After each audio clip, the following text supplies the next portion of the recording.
No DNA são encontradas unidades funcionais chamadas genes, que podem especificar polipeptídeos através de um mecanismo de produção de RNAs, molécula que carrega consigo a informação exata para a formação de um produto final.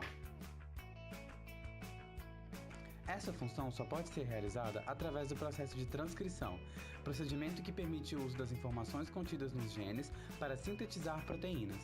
A responsável por essa transcrição é a RNA polimerase, enzima que sintetiza uma fita de RNA através do pareamento de bases nitrogenadas da fita molde de DNA.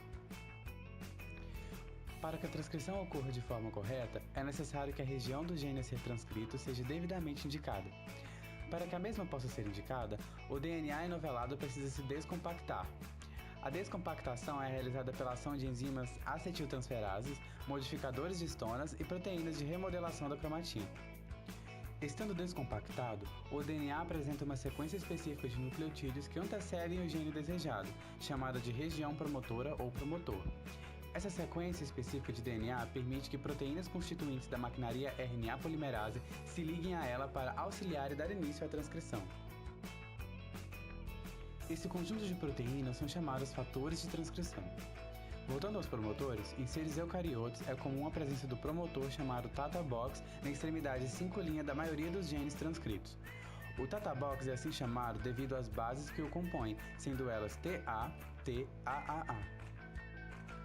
Desse modo, os fatores de transcrição reconhecem a região promotora, se ligam a ela e trazem a RNA polimerase para que se inicie a transcrição. Os principais fatores de transcrição são TF2D, TF2A, TF2B, TF2E, TF2F, TF2H e TF2J. Com a ligação da RNA polimerase 2 na região do promotor, tem início o alongamento da fita de RNA, que consiste na adição de nucleotídeos complementares à fita molde. A RNA polimerase 2 caminha ao longo de uma fita de DNA conhecida como fita molde da extremidade 3' para 5', adicionando um nucleotídeo de RNA correspondente ou complementar ao nucleotídeo lido na fita molde de DNA, produzindo uma fita de RNA de sentido 5', 3'.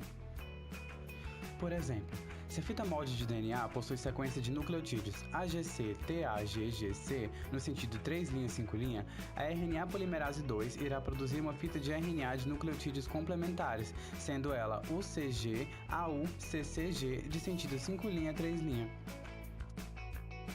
É importante se atentar ao fato de que o RNA não possui a timina como base de seus nucleotídeos, sendo esta trocada pela uracila durante o processo.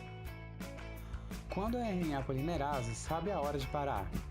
Isso só é possível devido a uma sequência específica de nucleotídeos presentes no final de cada gene chamada de região finalizadora. Após finalizada a transcrição, o RNA formado é denominado de RNA primário e não se apresenta de forma funcional, sendo necessário um processamento do mesmo. Esse processamento consiste em 3 etapas: capeamento 5', splicing e poliadenilação 3'. O capeamento 5' do RNA é uma modificação que ocorre na sua extremidade 5'. Ele confere a essa molécula uma maior estabilidade, protegendo o RNA da ação de fosfatases e nucleases.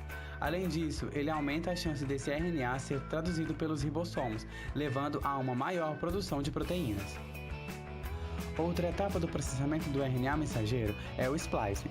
O splicing consiste na retirada dos introns da molécula de RNA e união dos exons, uma vez que os introns são sequências de nucleotídeos não necessárias e os exons a parte funcional do RNA mensageiro transcrito. Uma última etapa do processamento do RNA é a poliadenilação 3', que consiste na adição de uma sequência contendo nucleotídeos de adenina na extremidade 3' do RNA mensageiro. Essa cauda é responsável por acentuar a tradução, proteger o RNA da digestão por nucleases presentes no meio e proporcionar uma maior estabilidade à molécula, além de auxiliar no transporte do RNA mensageiro para o citoplasma.